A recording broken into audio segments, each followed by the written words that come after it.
Hello friends, welcome to Famous Tech. This is Moto G5s Plus smartphone.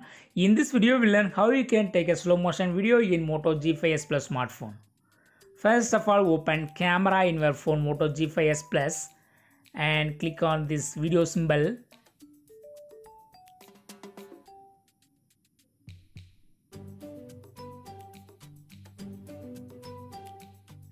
Click here and select slow motion option.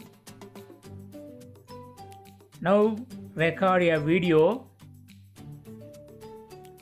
While recording this video will be playing a normal video. It's seeing like a normal video. But when you finish the video and play the video, that will be in slow motion. Now I finish the video.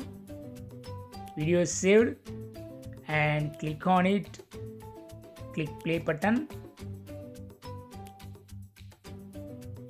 For a few seconds it will be like a normal video, but here it's a slow motion.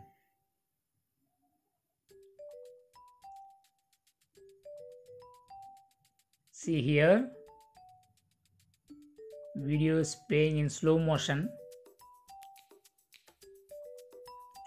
In this way, you can easily take a slow motion video in Moto G5s Plus smartphone. That's all friends. Thanks for watching. Subscribe for more videos. Bye.